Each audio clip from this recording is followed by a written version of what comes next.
Good morning friends. So काय दिसतंय तुम्हाला आत्ता व्हिडिओमध्ये? मी आज मस्तपैकी कोथरूडहून पौड रोडने निघालेली आणि हो, रिक्षातनं बरं का. आज मी अशी रिक्षातनं सुसाट निघालेली आहे. पौड रोड मार्गे पौड गावाच्या जवळ एक छोटंसं कुळं नावाचं गाव आहे, तिकडे निघालेली आहे. आणि तुम्ही बघताय ह्या रोडला आजूबाजूला अतिशय ग्रीनरी आणि अतिशय सुंदर अशी शेतं हिरवीगार दिसत आहे. आणि ऐन पावसाळ्यामध्ये हे तर अल्टिमेट वातावरण आहे. धुक्याची पावसाची अशी चादर लपेटलेली झाडं आणि सगळीकडे असा भरभरून ऑक्सिजन मोकळी हवा फील होते अक्षरशः. आणि असं पावसामुळे असं प्रसन्न गारवा आलेला आहे हवेमध्ये. आणि ह्या दृश्यांनी आजूबाजूच्या निसर्गाने तर माझं मन अक्षरशः मोहून टाकलेलं आहे. इथे तुम्ही बघताय सगळीकडे टेकड्या, त्याच्यावर उतरलेलं धुकं आणि हलकासा पाऊस, शेतात काम करणारी लोक, हे सगळं दृश्य इकडे आहे. सो फ्रेंड्स, तुम्ही बघताय माझ्या आजूबाजूला पूर्ण भातशेती आहे. आणि मी आज अतिशय वेगळा अनुभव घेण्यासाठी इथे आलेली आहे.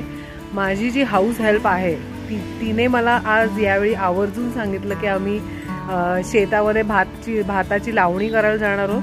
म्हणजे ती रोपं लावून ठेवलेली असतात, ती वेडी वाकडी, ती सगळी लाईनमध्ये लावणे, पाणी भरल्यानंतर पाऊस पडल्यानंतरच हे सगळी कामं करायची असतात. सो तिने मला सांगितलंय म्हणून खास तिच्या आग्रहाखातर मी हा अनुभव घेण्यासाठी इथे आलेली आहे. मला प्रत्यक्ष माहिती नाही की मी किती उतरेन त्या पाण्यात आणि शेतात, कारण आपल्याला ती सवय नसते. पण मला ह्या लोकांचं हे इथे काम करणं, इथे त्यांचं कष्ट, हे सगळं बघून इतकं छान वाटतंय. आणि मी आज त्यांच्यासोबत मस्त त्यांच्या घरी पण व्हिजिट केलं आणि त्यांच्यासोबत मस्त जेवण जेवले आहे. आणि त्यांच्या हातचं अतिशय सुग्रास असं जेवण जेवलेले आहे. सो मी तुम्हाला हे सगळं दाखवते माझ्या ह्याच्यामध्ये, कशी ती भाताची लावणी करतात. आणि माझी हाऊस हेल्प तिची सुद्धा मी भेट घालून देते. So please keep watching.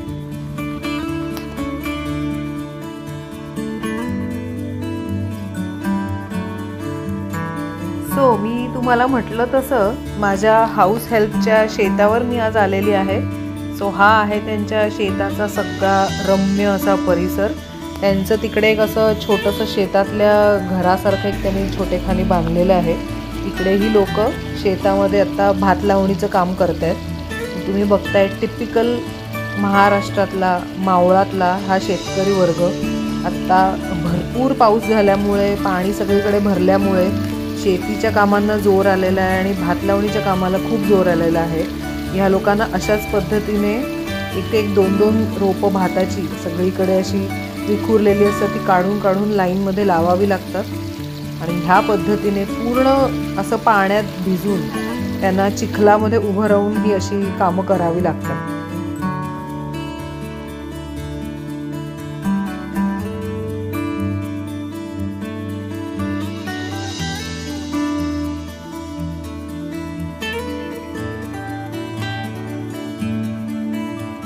आणि सगळ्यात महत्त्वाची आणि आश्चर्याची गोष्ट म्हणजे हा शेतकरी वर्ग तुम्ही बघताय, ह्यांचं वय साधारण 65, 70, 75 ह्या वयाच्या पुढची माणसं सुद्धा ह्या चिखलामध्ये सक्रिय उतरून भात लावणीचं काम करतात. हे म्हणजे इतकी मोठी गोष्ट आहे. मी तर बघून म्हणजे त्यांना मला धन्यच वाटलं की खरंच या लोकांचं कौतुक करावं तेवढं कमीच आहे.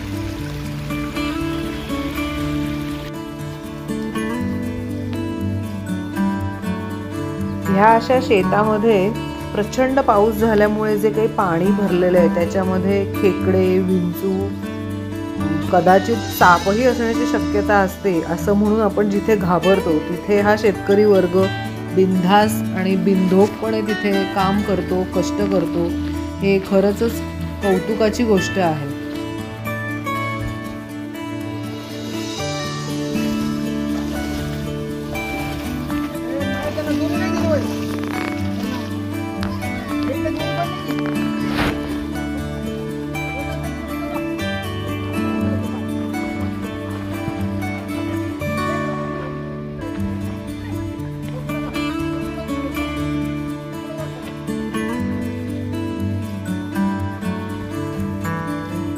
मित्रमंडळीनं तुम्ही बघताय इतकं कष्टाचं हे काम आहे ना ॲक्च्युली. म्हणजे आपण जे नॉर्मल घरी जगत असतो त्यापेक्षा अतिशय वेगळं असं हे काम आहे आणि हे आपल्याकडनं कधीच होऊ शकत नाही. इतकं ते सवयीचं त्यांना झालेलं आहे काम आणि इतकं कष्ट ती लोक करतात. तेव्हा आपल्याला अतिशय सुंदर असा गावाकडचा भात खायला मिळतो आणि त्याच्या मागचे कष्ट आपल्याला दिसत नसतात. आपण म्हणूनच अन्नाचा अपव्यय टाळलाच पाहिजे. काही झालं तरी या शेतकऱ्यांचे जेव्हा कष्ट आपल्याला दिसतात तेव्हा नक्कीच आपल्याला असं वाटतं की नाही, अन्नाचा हा अपमान कधीच करू नये आणि त्यांच्या कष्टाचं चीज होत आहे. सो आपण त्यांच्या ह्या उद्योगाला, आपण त्यांच्या ह्या कष्टांना आपण नेहमीच रिस्पेक्ट, एक प्रकारचा आदर असा दिलाच पाहिजे.